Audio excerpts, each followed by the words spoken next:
মিত্ৰতা কেতিয়া চূড়ান্ত হ'ব? মিত্ৰতা ইতিমধ্যে চূড়ান্ত হোৱাৰ দিশে গতি কৰিছে। অখিল গগৈ এই সন্দৰ্ভত আশা প্ৰকাশ কৰিছে, মন্তব্য কৰিছে। আজি নিশাৰ ভিতৰত কেনেধৰণৰ ফলাফল আহিব সেই সন্দৰ্ভতো অখিল গগৈয়ে বক্তব্য ৰাখে।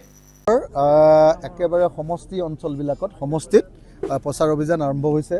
আজি নগৰ অঞ্চলত, শিৱসাগৰ নগৰ অঞ্চলত প্ৰচাৰ অভিযান চলাইছোঁ। মই আমাৰ ৰূপা বৰা বাইদেউ আৰু আমাৰ দুলাল দাস প্ৰেচিডেণ্ট আৰু ছেক্ৰেটেৰীৰ নেতৃত্বত আৰু বাকী আমাৰ সকলোবিলাক ইয়াৰ দুজনকৈ ৱাৰ্ড মেম্বাৰ আছে, আমাৰ আসিফা আৰু আমাৰ জাফাৰুল ইছলাম দা দুজন আছে, তেওঁলোক দুজনৰ নেতৃত্বত আৰু আমাৰ ৰূপা বাইদেউ আৰু আমাৰ নগৰ সমিতি দুলাল দাস তেওঁলোকৰ নগৰ গোটেই সমিতিখনৰ নেতৃত্বত প্ৰচাৰ অভিযান আজিৰ পৰা আৰম্ভ কৰিছোঁ। আজিয়ে প্ৰায় 10-12খন মিটিং আছে, আজিয়ে 10-12খন মিটিং আছে।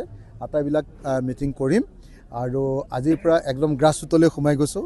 অকল আমাৰ সমষ্টিত নহয়, বেলেগ বেলেগ সমষ্টিবিলাকতো আজিৰ পৰা গ্ৰাছৰুটৰ মিটিংবিলাক আৰম্ভ হৈ গৈছে আৰু 2026 চনত আমি সকলোৱে ভালকৈ এবাৰ জয়ী হ'ম।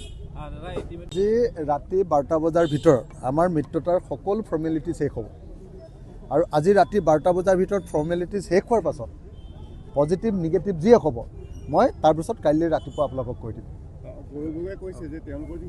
100% পজিটিভ আলোচনা চলি আছে আৰু মোৰ বোধেৰে 100% আমাৰ মিত্ৰতা হ'বই। আমি একেবাৰে মুকলি মন লৈ কথাবিলাক পাতি আছোঁ। তো গতিকে মিত্ৰতা সন্দৰ্ভত ইয়াতকৈ বেছি কথা কোৱাৰ কাৰণে মোৰ এতিয়া অথৰিটি নাই।